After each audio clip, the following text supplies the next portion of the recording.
What exactly qualifies as greatness? Is one leaving behind legacy, the wisdom of leadership, or the triumphs on the battlefield? Often a complicated tapestry spun from ambition, bravery, and the influence one has on the world constitutes greatness. Today, we travel through time to investigate the life of Alexander the Great, a person whose name echoes beyond the years, so capturing the core of leadership and conquering. From his early years in Macedonia to his amazing military operations transforming the globe, Alexander's narrative is full of ambition, bravery, and a tireless search of glory. As we dig further into the life of this remarkable king and discover the secrets behind his legendary reputation, get ready. Early years and influences. Alexander was destined for greatness from the time he breathed, born in the royal capital of Pella, Macedonia, in 356 BC. King Philip II, his father, was a strong leader who brought the Macedonian tribes together to create a great empire. Renowned for his military accomplishments, diplomatic savvy, and sharp awareness of political strategy, Philip was a visionary leader. Using strategies that combined diplomacy with military strength, he helped to create a consolidated Macedonian state. But the amazing impacts of Alexander's early childhood helped to define his actual potential, in addition to his regal background.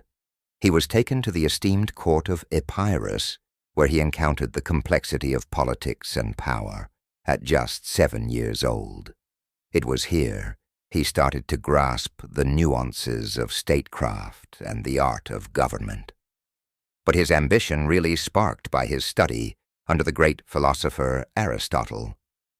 Imagine a small child, inquisitive and eager, absorbing from one of the best brains in history, ethics, politics, and the art of war. Aristotle instilled in him a passion of knowledge, reverence of Greek culture, and a vision of a one planet. Alexander's schooling was a deep intellectual trip that would mold his perspective and goals. Not only intellectual.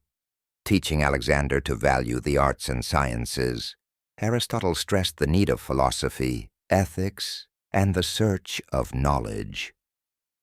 Alexander became a lifetime enthusiast for philosophy and literature under Aristotle's instruction. His perspective of valor and conquering was much inspired by Homer's writings, especially the Iliad. Seeking to match the fabled Achilles, Alexander even brought a copy of the Iliad with him into battle. He was a teenage leader who often took charge in simulated wars and peer conversations. Training as a soldier, he sharpened his sword and spear skills and soon showed himself on the front lines. By the time he was 18, he had already bravely fought at the Battle of Chaeronea, helping his father to triumph against the Greek city-states. This early encounter would establish his reputation as a strong commander and set the foundation for his later military operations. Rising to the throne. Tragedy struck in 336 BC, with the murder of Philip II, sending Macedonia into anarchy. Alexander, just 20 years old, rose to the throne against a backdrop of doubt and rebellion. Inspired by the power vacuum caused by his father's death, the new monarch had early difficulties as several Greek city-states tried to declare their independence. Political terrain was unstable, with many Greeks challenging Macedonian rule and groups fighting for power.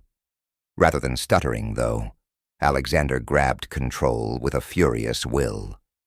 He quickly put down upheavals, displaying military might as well as political genius. His acts at Thebes made it quite clear: revolt would not be accepted. A terrible show of Alexander's will to keep control, the city was devastated and its leaders were executed.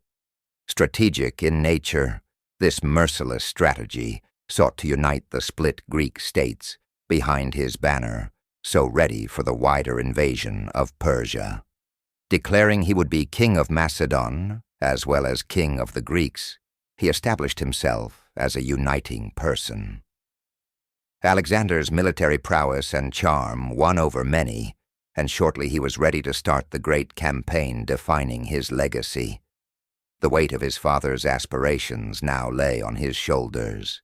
The young king was resolved to realize the vision of a great kingdom.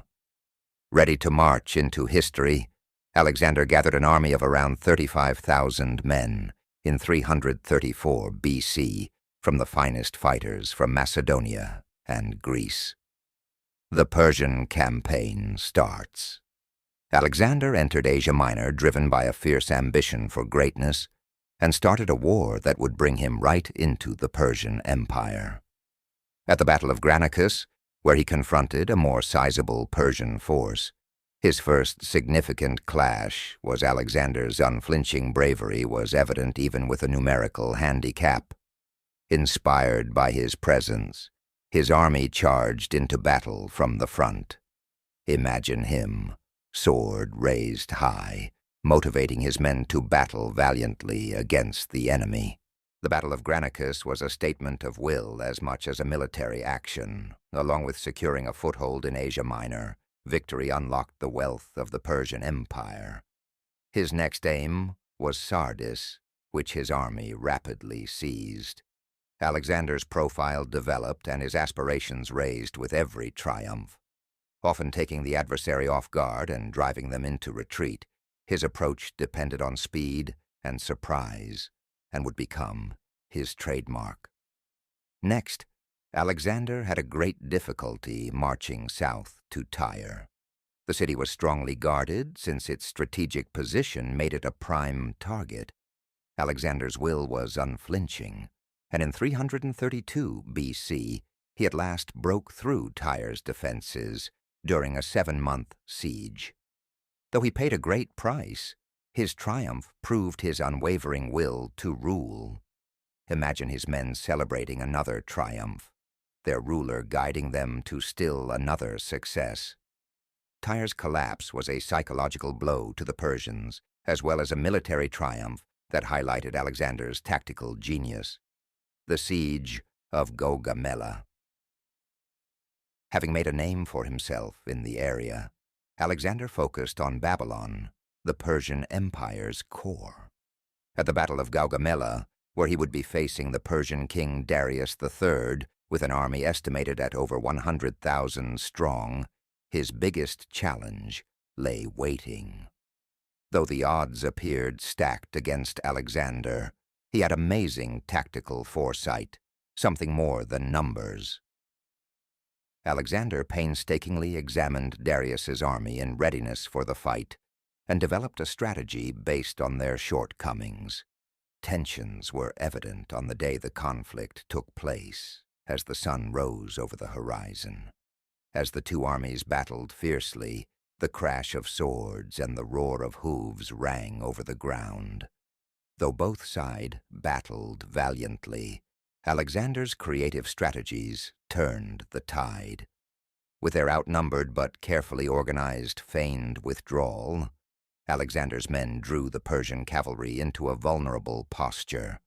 Alexander unleashed a counterattack, precisely timed to target Darius directly. Darius escaped in the turmoil, and with him the dreams of a cohesive Persian defense collapsed. Gaugamela was a clear triumph, and the fallout felt all throughout the ancient globe. Alexander became the master of a great and varied empire with Babylon and the whole of Persia at his feet. Aftermath and integration of culture. Alexander's aspirations grew more eastward once he conquered Persia. He aimed to mix civilizations and establish a new world where Greek and Eastern traditions coexisted. Not only as conquerors, he embraced local customs in Babylon and even wed Roxana, a Bactrian princess, hence highlighting this cultural blending. This was a statement of his vision for a new age of cultural unity, not only a political game move. This strategy not only guaranteed his rule, but also set the foundation for the Hellenistic era, in which Greek civilization expanded throughout the lands under conquest. Consider the cities he established, including Alexandria in Egypt, which developed into shining lights of philosophy, art, and knowledge, housing works from academics all throughout the known world. The Library of Alexandria was evidence of the mingling of civilizations. Greek language and culture thrived under his direction, so transforming the areas he subjugated. But huge power also brought enormous difficulties. Alexander's realm was large and varied, hence keeping control called for deft government. Maintaining his power, he designated satraps, local governors, to oversee certain areas. Still, the several cultures inside his kingdom sometimes resulted in conflict and disturbance. Many saw him as a foreign conqueror, even if he tried to fit and respect local norms.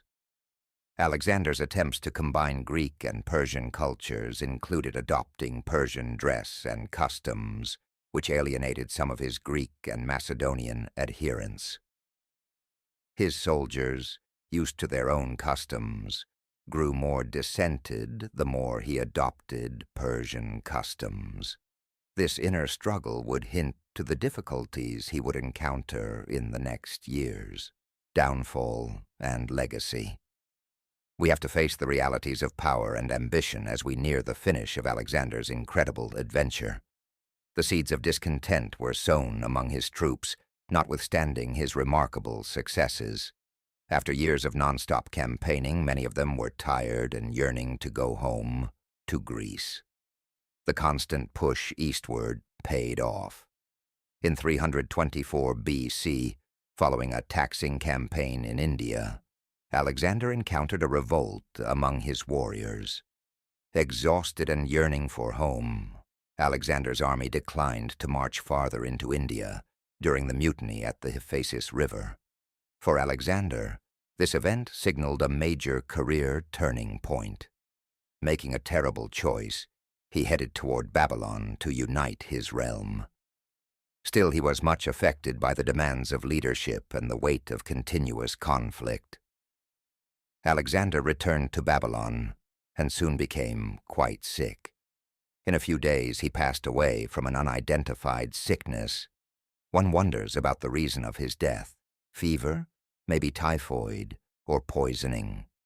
His passing in 323 BC rocked the empire he had created and left a power vacuum and uncertainty.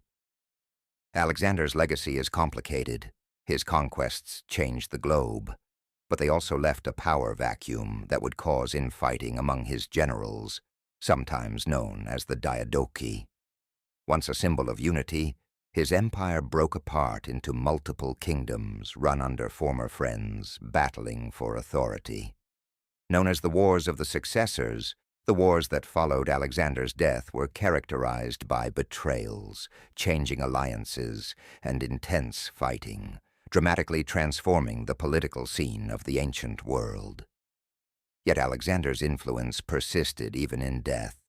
His narrative became legendary and motivated many leaders throughout the centuries. Literary, artistic, and even military tactics have honored him. Discussions of leadership, ambition, and cultural integration still frequently center Alexander's extraordinary life today. Reflecting the dichotomy of ambition and the human cost of power, he was a figure both loved and hated. Her legacy of a conqueror. Alexander's conquests helped trade, ideas, and expertise to be shared between East and West, hence fostering an unparalleled cultural interaction. The Hellenistic period's mix of Greek and Eastern civilizations set the stage for the development of philosophy, science, and art going forward. The development of Hellenistic civilization, which would rule the Mediterranean and the Near East for millennia, clearly reflects Alexander's influence. Cities established by Alexander turned into cultural melting pots, where Greek, Persian, Egyptian, and Indian customs coexisted and thrived. Moreover, military academies all throughout the world keep researching Alexander's military tactics and techniques. His extraordinary leadership is demonstrated by his capacity to adjust, invent, and motivate his troops. From Julius Caesar to Napoleon Bonaparte, he has come to represent military might and ambition, frequently referenced by leaders and generals throughout history. Alexander's life is a warning story about ambition and the search for perfection. Although he accomplished what many would consider unachievable, the cost of his victories was great in terms of human life, as well as stability of the areas he governed. His narrative challenges us to face the complexity of power, the thin line separating respect from despotism, between invasion and cultural interaction. Alexander the Great's legacies. The path of Alexander the Great tells us that legacy we leave behind defines greatness more so than just power. His life is evidence of the great possibilities every one of us possesses, as well as the permanent impact we may have on the earth. From a small child under Aristotle's tutelage to a legendary conqueror whose name echoes through time, Alexander's narrative is one of ambition, bravery, and the unrelenting search of excellence. His legacy forces us to consider what type of legacy we would want to leave behind. Is it a legacy permanently unmatched, or can anyone really match Alexander's genius? Put your ideas in the comments below. Let us keep in mind, as we consider the life of this outstanding person, that greatness is a road full with difficulties, lessons, and possibilities to motivate next generations. That said, appreciate you watching. Until next time,